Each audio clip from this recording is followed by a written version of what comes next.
As you can see, this is kind of like a extended strike meeting. There are not a lot of new faces here. And we were talking about that shortly before it began, how Haley and I did something in November for Black trans women, and we invited 300 people and like 15 people showed up. And, you know, it's 285 people didn't all just have something to do on one night at the same time. But so what would be your best advice for strategies to shift the narrative and the conversation back to people of color? Because there's this big disconnect between the modern gay rights movement and race, where it's all become, we're all oppressed for being queer, so race shouldn't matter, or class status shouldn't matter, or disability shouldn't matter, and it's kind of just become this blend of people's individual needs not being addressed. Delia, you posted something the other day that resulted in me accidentally getting somebody banned from your page, and it was an accident. What? You want me to elaborate? About it's never accidental when people helping get other people banned. And about like armchair activists. And I know that when people say that initially, some people might interpret it as being kind of ableist, but also at the same time, there are people who assimilation politics in queer culture have allowed them to believe that they can change everything by changing their Facebook profile picture or signing a petition on change.org, which does virtually nothing. And they don't want to get out on the streets anymore. And of course, this is excluding people who physically, cannot get out on the streets. I understand. And I will always make reasonable accommodations for them. But as people are just lazy. Like, what do we do about lazy people? Right. I feel like, I don't know if that was a separate question. It was kind of like a two-part question directed at all three of you, but I used you as an example, so. I mean, that's wonderful, because I feel like I've been dying to take a question like this for like the past 2 days at least, if not longer. Okay, so to start with, speaking about the Black Trans Lives Matter event back in November, because once again, I was there, and Haley and I spoke at that event. I was one of the few people there, so you were there, Catherine was there, Indigo was there.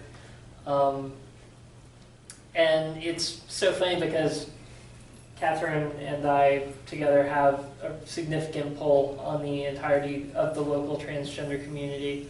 And Haley has, tremendous position within the Black community, I feel, with the Black Lives Matter movement. And yet, between all of us, we were able to get a room of, I think 12 people. I think it was less than 15 people. I feel like it was 8 to 12. I feel like it was 12 people. What a coincidence. And it really is very, very true when you look at that. It's important to factor in when you're thinking about oppression and privilege. We look at these things, and we've all seen the pages where you can literally check your privilege and go down, but they're useful, where you can see, if you're white, you can reasonably expect that if you're discriminated against, it won't be because you're white, et cetera, for different groups of people. And I feel like people forget the intersectionality of it, and the fact that in order, it's like none of those oppressions really get their full extent anytime you can benefit from another privilege. If you are a transgender person who is white, I feel like it is an especially poignant example when we're having a meeting about transgender women of color. Honestly, most of those things are erased for you in some way or another by that. If you're a transgender person, if you're a transgender man who is white, odds are that you'll be able to get, to a point where once you've been on hormone replacement therapy, if that's what you decide to do, which is not a very expensive thing to do at all, although it definitely has its jumps and hurdles, you're probably going to pass very well as a white man.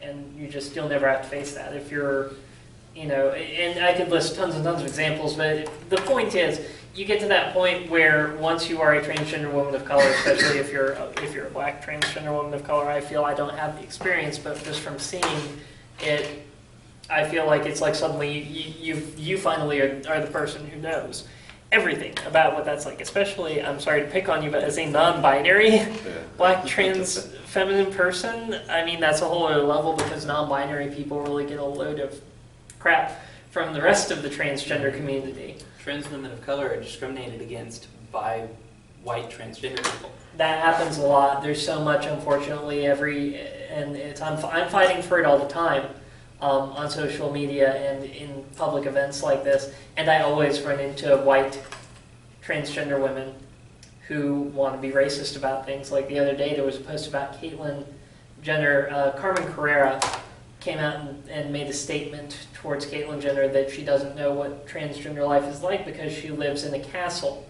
And all these white transgender women are coming down on her, saying that she's an illegal alien, she needs to be deported, and all this other anti-Hispanic crap. It's one of those things where when you have an event like Black Trans Lives Matter, and you put it like that, you can rest assured that all the white trans people are not going to be there, and all of the cis black people are not going to be there, with very limited exceptions.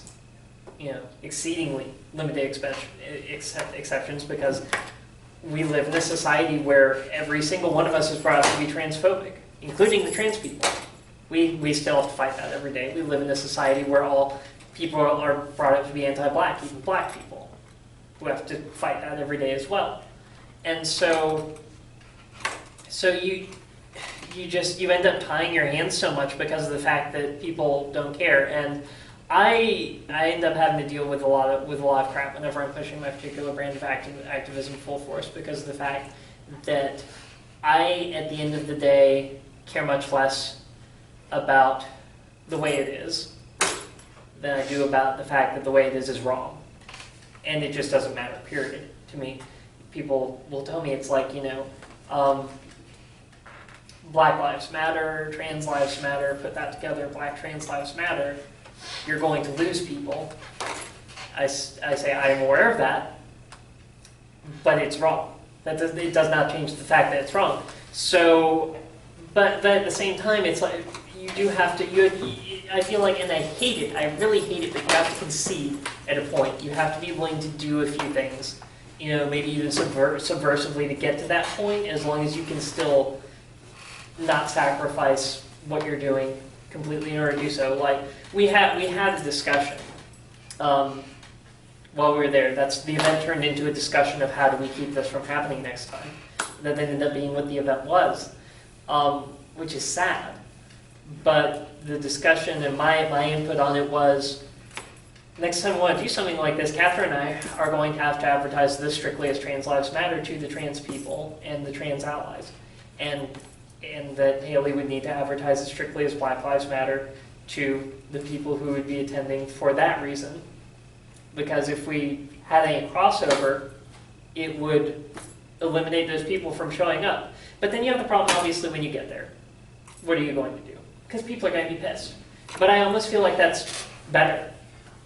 Actually, I feel like that would be better, because those people are pissed and they're going to say something about it, and they're all in a room together and they're listening to you. To go back to the question, I almost think that the solution to getting people not to be lazy is almost a stigmatization of armchair activism.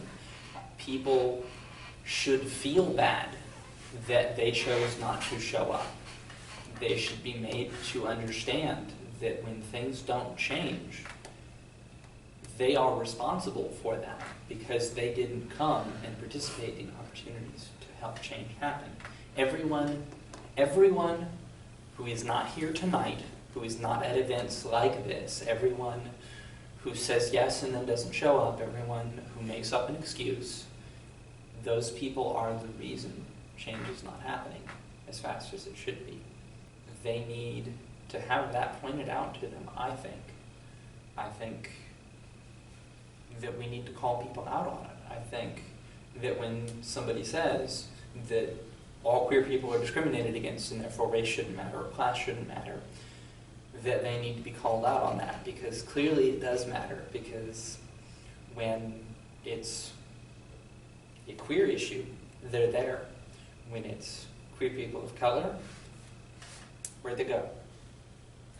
And that's their Well, fault. it's almost like, we got the marriage equality, and then, okay, we're good. Yes, Yeah. I got mine. I don't care about you. I never cared about you. I was just using you. They did the same thing, Stonewall. Trans women of color made Stonewall happen. And as soon as it stopped being the way of society to raid gay clubs and attack people, transgender women of color got shoved into the closet again. Get out of our way. The white gay men have what we want. We don't need you anymore. Go away. These are people who can pass for straight and are already white. Until somebody knows that they're queer, they don't get discriminated against. If you are a white gay man and you can pretend that you're straight, then you have all the privilege. Until somebody knows that you're gay, you're not getting discriminated against. Yes, when people find out that you're gay, then you might have problems. And that's when you want our help. And until then, you're not interested. Until you have a problem, you don't care about our problems. Yeah, and you see that with, in times when the LGBT anti-queer law that was just passed in North Carolina, people are like, we have to come together. But when we plan events for queer people of color, it's like, why do you feel the need to be so divisive? For example, and you'll appreciate this. For example, when marriage equality was, up on us, and it was like, we have to work together, But when we do events about confronting white privilege, and people show up and say we don't need to be so divisive, then suddenly there's a problem, and it's insensitive. It's because they're only interested in helping when it personally benefits them. They don't want us to be doing any work that doesn't help them. They want us just to shut up and be quiet when it's not a problem that they need to deal with. And they want us to be there when it's their issue that comes up. Yeah, I just think, And sorry. they want to, yes, queer issues in general do benefit us, but not nearly enough. When marriage equality happened, very little changed for us. I could already marry the person that I wanted because the government still says I'm male. So that didn't help me. And I said so. And nobody cared. And a week later, nobody's showing up for our events anymore because they got what they wanted. Sorry. So when we were talking about intersectionality, I feel like with each step, people get more uncomfortable and more uncomfortable and more uncomfortable. So if you, I think like everybody's saying in here, is when we make it more broad, it's more like, oh, we're for that, that's right. Queer people, or everybody included. But like, if we go just queer women, then it's like, wait a minute. Then you have the gay men. Then if you go queer black women, black trans, now it's like, I feel, uneasy and stuff like that. Good, you feel uneasy. That's a good thing. Because, because that means the truth hits you. That's what that means. Like, the truth hit your heart. That's what happened. So, you know what I'm saying? Like, Like, it got real on you. Got very real. When that happens, that means, especially if you start feeling uneasy about something, and this can happen to anybody, that's actually a good thing. Because when you start feeling uneasy, that means you actually have a heart. You recognize that there's a problem. Exactly. You're not like a Trump supporter, for example. They don't have heart. They're in there, they're just throwing up, hitting people, and you're like, what is wrong with those people? So like, you feel uneasy about these situations, and that's why I'm saying all the 12 people in here, if you're an ally or somebody who supports trans people of color, you're gonna you're gonna go through uneasy moments, but you keep on going through those uneasy moments, you're helping out the people that are the most vulnerable, or the most, in danger. And so that helps us out a lot, tremendously, when you are in a situation where you are privileged and you continue to combat your, maybe your bias or your initial unconscious bias going through each situation of the intersectionality. So I think, I'm just trying to think of it is difficult to try to figure out a way to get everybody together, but I think that way would be perfect if you make it broad.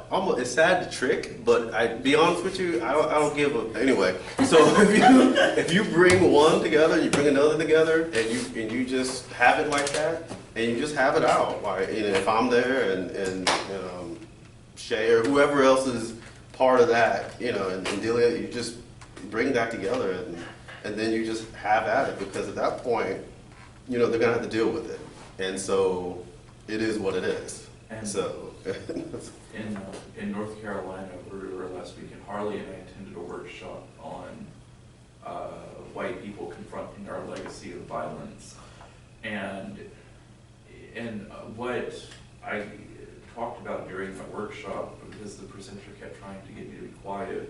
I guess the presenter wanted a very basic answer, and I don't give basic answers. Yeah. And the reason that a lot of fellow white people don't want to show up and show out is because it forces us to confront the history of settler colonialism and white supremacy. And it's like no living white person today is responsible for slavery 200 years ago, but every single white person today reaps the benefits of slavery 200 years ago. And is we don't want therefore to be responsible confronted for with the that. consequences. And in order for total liberation to happen, it has to be confronted. There can't be like a, yeah, these white people are bad, but I'm okay because I have a Black Lives Matter T-shirt. Yeah. Shit, like Yeah. it just doesn't. If you're listening to somebody speak about discrimination and you feel uncomfortable or uneasy, then you are the person who needs to hear that. Exactly. And it is because of whatever guilt that you feel that you have in it, which you do, and you have to face that and do something about it and help fix the situation until you no longer feel guilty for your role in it. If you're feeling uneasy, it's because it's partially your fault. Yeah. Because if you exist in this society, then you have an obligation to change the things that are wrong with it. There is no such thing as an innocent bystander. You are either the victim, the villain, or an accomplice. You don't get to be a bystander. If you witness somebody doing something wrong and it is possible for you to stop them, and you don't, then you might as well have done it yourself. But the thing, like, it's just so good to, like, you if you feel that uneasy and you're going through that, like, personally, like I would just, I'm about, like, trying to better yourself and, trying to help yourself out, yoga and all that stuff. But, like, what I'm saying? Like, but just, interpersonal battle, like, this helps you tremendously if you combat the fears that you have about a certain people, a certain gender, a certain sexuality. Like, it helps you become a better person overall. And then, like I think I was telling Catherine, like, when you are trans, you're indirectly your own activist. Because, like, for my parents, I've got to, we're going to have a talk eventually. Like, it's going to come. Like, I mean, we've already had it, but it's like, it's going to be part 2, Let You Boogaloo or something. But we're going to be, sorry, I'm going to break it. That's an old 80s movie, but no. But, like, but no.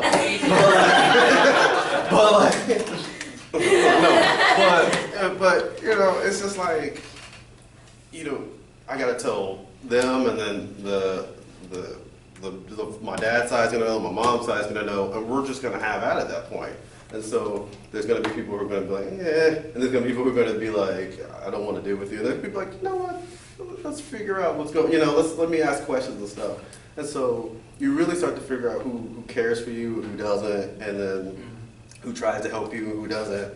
and that helps them, and it just helps grow the situation. So now when they come against, that's what really happens, especially with white people or white cis people. So when you're in a situation where, you know, you're dealing with either racism or gender or sexuality, and somebody brings it up in conversation, you can be like, no, this is what's really going on with that situation, and this is, you know, you're wrong, and this is why.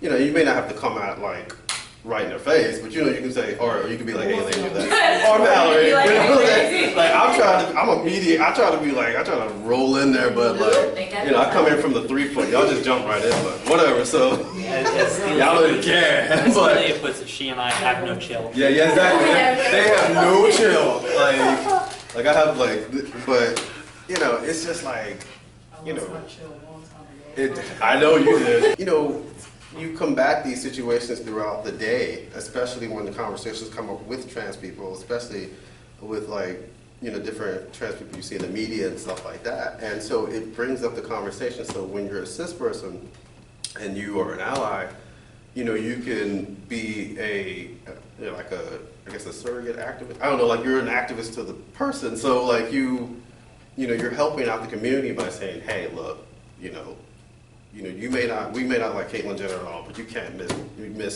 pronoun her, right? Just she, her, whatever. Yeah, we don't like her. We all don't like it, but like she, her, boom. You know what I'm saying? But we're not gonna like mispronounce. You know, so and you just, you know, it just helps tremendously when you do that, and it just builds the I guess it just builds the army. It builds the people that are for us, and that goes a long way to helping us out. Having those people who experience at least one level of privilege, it really being them an ally, being kind of a surrogate advocate and activist for the rest of us, is essentially what we're trying to do with these kinds of events. And we talked a little bit about how, you know, we're getting, in this case, getting white trans people in there, getting cis black people in there, making them uncomfortable by tricking them, essentially, into both coming to the event. And it's the perfect thing, because once you get to that point, you have to have that, like Indigo said. They're going to have doubt. You have to at that point, and it needs to happen. It's like Catherine said, those people who need to be who are going to be made uncomfortable, they're the people who need to be uncomfortable. They're actually the people who need to be there, because if you can make someone uncomfortable, it means that you can probably, with enough effort, actually get through to them. And it's wonderful because of the fact that the reason you see that is because, you know, these things are institutionalized. Racism, transphobia, misogyny, institutionalized. Society drills it into us from birth. They're not inherent. These things are not an inherent part of being human. They are drilled into us by society. Instinctually, at some level, we all know that these things are wrong. And that's where that discomfort comes from. We don't want to be wrong. The problem is that people want to absolve themselves of that. People feel like the solution is to sit there and say that they don't want to be that. So they want to say, well, I'm not transphobic, I'm not racist. The problem is that suddenly, as soon as that happens, it's like all the racist and transphobic bullcrap that you do is suddenly not, because you've just decided that you're not, so you're incapable of this. But the good thing is when you can get people, and sometimes you can have that conversation. You can, especially if you're in an event like that where you have really kind of these two forces that really need to be working together and would really be benefiting each other so much. You know, one of my favorite things to point out is looking at white transgender women who are racist and being like, I could have just said white transgender women, but, you know, looking at them and saying, you know that helping black trans women is going to help you in ways that you don't even think of. Looking at these cis black people saying, helping black trans women is going to benefit you in ways that you wouldn't even think of. If you took, I'm stealing this from Catherine, this is totally her quote, but if you took a black, disabled, neurodivergent, transgender woman of color, a queer on top of all that, and solved all of her problems, you would have literally just solved every single problem that everyone has in the entire world. And that's exactly what we're trying to do at these events, and that's how you have to do it. You have to get those people in that room who are going to be able to feel. Actually, I was about to say that. I'm sorry. Feel that desire to be correct, to be not in the wrong, but get them to understand through people who can speak on it and crack it through their heads. There are some people who can do that, amazingly enough, that no one wants them to be absolved. No one is looking for them to be able to say that they're not racist or not transphobic. They always will be. I'm racist. I'm transphobic. Society taught me to be that way. Society taught me to be damn good at it, and I am. And not even just internalized. I've gotten out of my lane with crap before. And I've had to own up to it and learn from it. It's one of the most difficult things to do because you want to be right. You know, I feel like there's a privilege that a lot of people don't talk about because you're still oppressed while you have it. But I kind of call it non-black person of color privilege to me. Not even just white passing person of color privilege. And I don't like to get into the oppression Olympics a lot, even though I mean there definitely are different levels to which people are oppressed.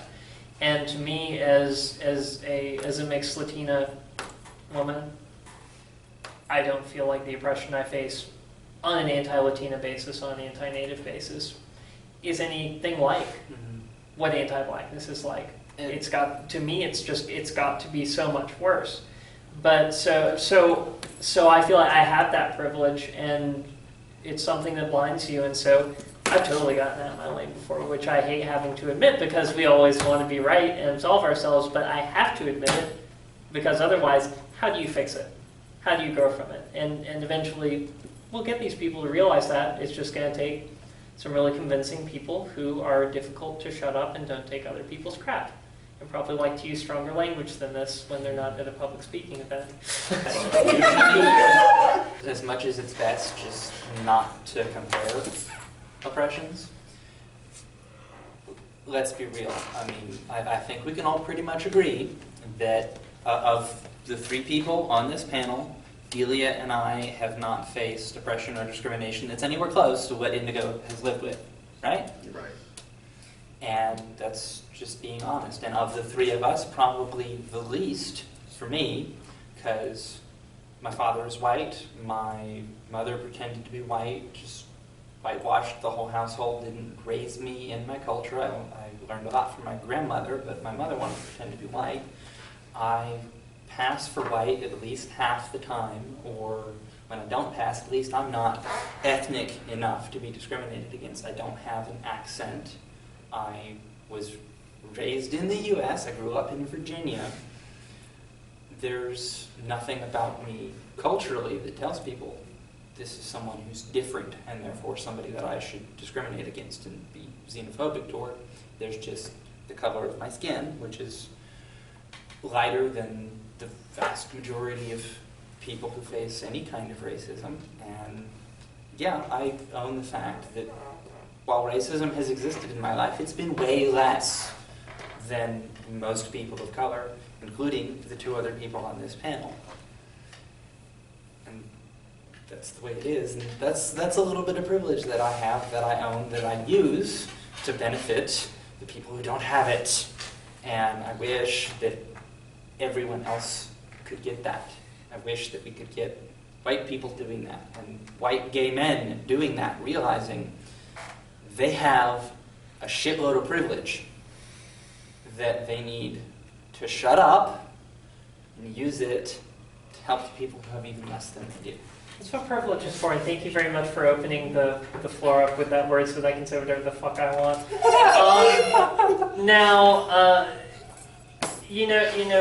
That's what privilege is for, but no one wants to accept that that's what privilege is for. People want to look at it and be like, once you tell someone to check their privilege, they're like, you're saying I'm bad now. You're saying I'm the bad guy. You're saying, no, I'm saying that you're capable of being like a fucking superhero, and you need to realize it. That's one of the biggest things that really is. It is a call to do great things. With great power comes great responsibility. But I briefly, and I feel like we need to move on to another question.